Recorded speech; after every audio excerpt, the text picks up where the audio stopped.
Assalamualaikum warahmatullahi wabarakatuh. Kembali lagi di channel Kisah Menarik.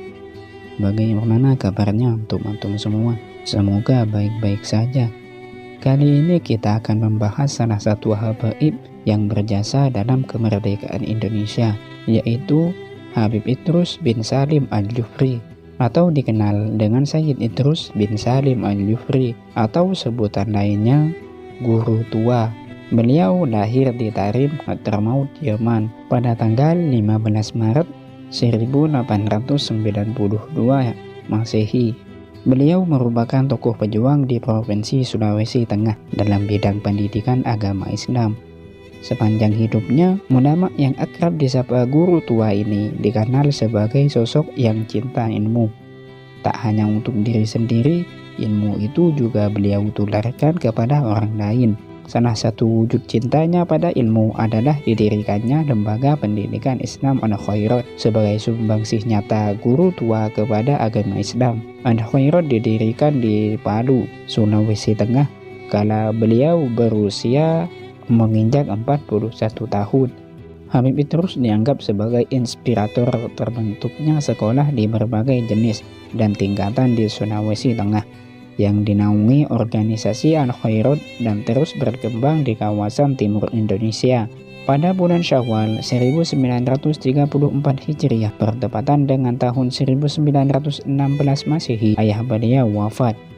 Habib Idrus kemudian memimpin lembaga pendidikan yang didirikan oleh ayahnya tersebut, dan pada tahun itu pula Habib Idrus diangkat oleh Sultan Mansur sebagai mufti dan qadhi di kota Taris, Hadramaut, untuk menggantikan posisi ayahnya.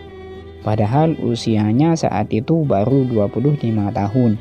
Amanah dan pencapaian itu mensyaratkan bahwa beliau adalah orang yang berilmu, pengetahuan luas dan berwibawa. Walau jabatan sudah di tangan, Habib Idrus muda tak pernah silau dengan keduniawian. Beliau tetap kritis terhadap lingkungan sosial di negerinya. Bahkan beliau rela melepas jabatan mufti ketika memilih jalan menentang imperialisme Inggris. Sikap itu pula yang kemudian membawanya datang untuk kali kedua ke Indonesia. Perjalanannya yang kedua pada tahun 1922 terjadi akibat perjuangan politiknya untuk membebaskan negaranya dari penjajahan Inggris. Perjalanannya ke Indonesia yang pertama kali ketika beliau berumur kurang lebih 17 tahun. Habib Salim yang tak lain adalah ayah beliau membawa Habib Idrus berlayar ke Indonesia, tepatnya di kota Manado, untuk menemui ibunya Syarifah Nur Al-Jufri serta Habib Handwi dan Habib Syekh yang merupakan kedua saudara kandung Habib Idrus yang telah terlebih dahulu hijrah ke Indonesia. Setelah beberapa waktu Indonesia, Habib Idrus dan ayahnya kembali ke Hadramaut. Setibanya di Hadramaut, Habib Idrus mengajar di madrasah yang dipimpin oleh ayah beliau dan kemudian menikah dengan Syarifah Bahiyah dan dikaruniai 3 orang putra dan putri, yaitu Habib Salim, Habib Muhammad, dan Syarifah Raguan. Beliau masuk ke Indonesia dan menetap di Pekalongan untuk beberapa waktu lamanya dan menikah dengan pasangan hidupnya Syarifah Aminah binti Habib Thalib Al-Jufri, dan bersama menikmati pahit manisnya kehidupan.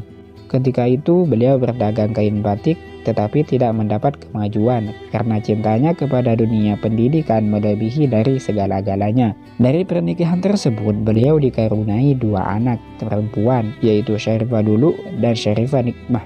Syarifah Dulu kemudian menikah dengan Sayyid Segaf bin Syekh Al-Jufri, yang salah seorang anaknya adalah Dr. Haji Salim Segaf Al-Jufri, Menteri Sosial Indonesia ke-26 dan Duta Besar RI untuk Kerajaan Arab Saudi dan Kesultanan Oman periode 2005 sampai 2009. Habib Idrus kemudian meninggalkan perdagangan dan beliau pindah ke Solo. Di Solo, dengan dibantu oleh Sayyid Ahmad bin Muhammad, mantan muridnya di Hadramaut, yang sudah lama mukim di Solo, mewujudkan niatnya untuk mendirikan madrasah yang diberi nama Perguruan Ar-Rabithah Alawiyah. Beliau dilantik sebagai guru dan kepala sekolah di Madrasah Rabithah Alawiyah.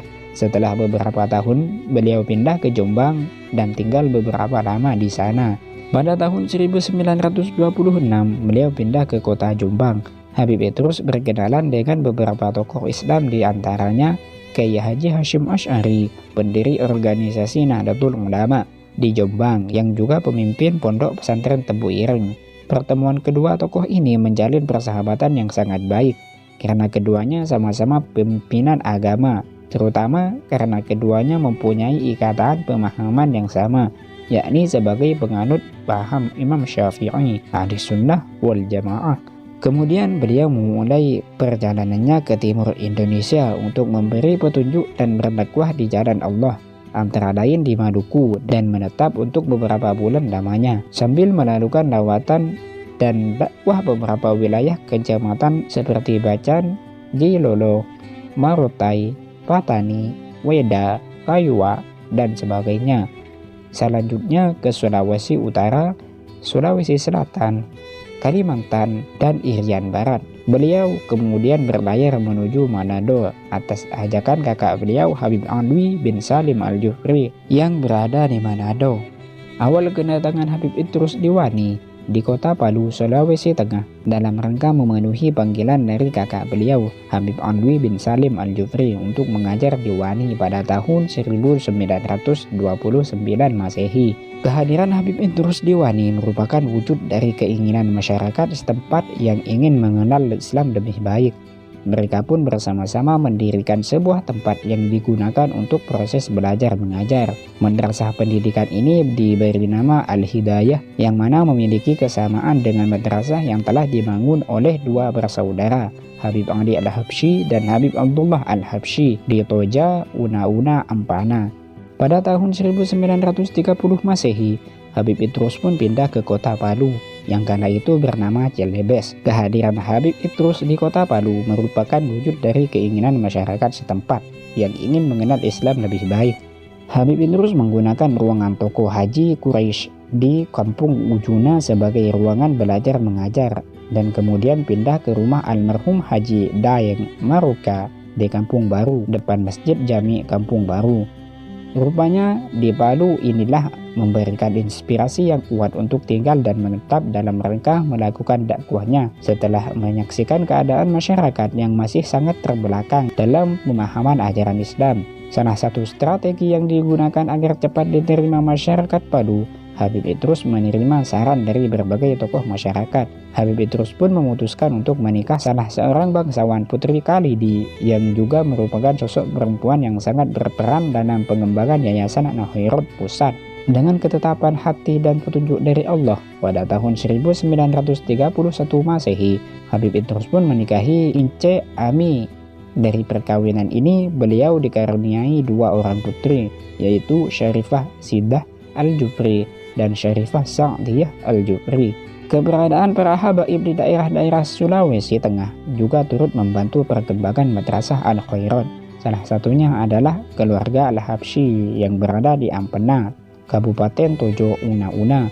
Ketika berada di Ampena, Habib Idrus memutuskan untuk menikahi saudara dari kedua menantunya, yaitu Syarifah Khawlah binti Husain Al-Habsyi. Pernikahan ini pun menjadikan status Habib Idrus sebagai besan dan menantu dari Habib Husain bin Ali Al-Habsyi, ayah dari Habib Ali bin Husain Al-Habsyi dan Habib Idrus bin Husain Al-Habsyi. Perjalanan Habib Idrus dalam mengembangkan Madrasah Al-Khairat kemudian berlanjut ke kecamatan-kecamatan dan desa-desa di Kabupaten Banggai, Duwuk, Kabupaten Banggai Laut, Provinsi Gorontalo, Provinsi Sulawesi Utara. Di Toima, jauh sebelum kedatangan Habib Idrus di Sulawesi Tengah, telah datang Habib Husain bin Ja'far Al-Habsyi, atau yang dikenal oleh masyarakat sekitar dengan julukan Faisa Miring, artinya batu nisan yang miring. Habib Husain bin Ja'far Al-Habsyi sendiri adalah kakek mertua dari Habib Husain Al-Habsyi, mertua Habib Idrus, atau ayah dari kedua menantunya. Tahun 1968, Habib Idrus mengalami sakit parah. Selama 8 bulan, beliau meminum jus kurma. Walaupun dalam keadaan sakit, beliau tetap menjalankan majelis mengajar setiap waktu. Masih dalam suasana Idul Fitri, sakit parah yang telah lama diderita Habib Idrus kembali kambuh.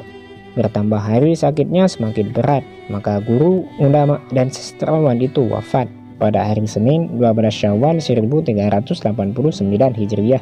bertepatan dengan 22 Desember 1969 Masehi. Sebelum menjelang detik-detik kewafatannya, beliau Habib Idrus sudah mewasiatkan tentang siapa saja yang memandikan jenazahnya, imam sholat jenazahnya, tempat pelaksanaan sholat jenazahnya, siapa yang menerima jenazah di liang lahat, muadzin di liang lahat, sampai yang membaca talqin di kubur. Habib Idrus telah mempertaruhkan seluruh hidupnya dalam mengarungi perjalanan panjang dengan berbagai sarana ke kepulauan di sekitar Sulawesi dan Maluku untuk menyiarkan pengetahuan Islam. Beliau berpindah-pindah satu pulau ke pulau yang lainnya.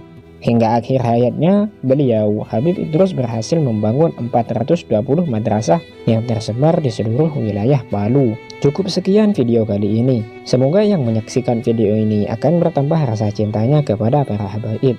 Jangan lupa subscribe, like, and share jika video ini bermanfaat.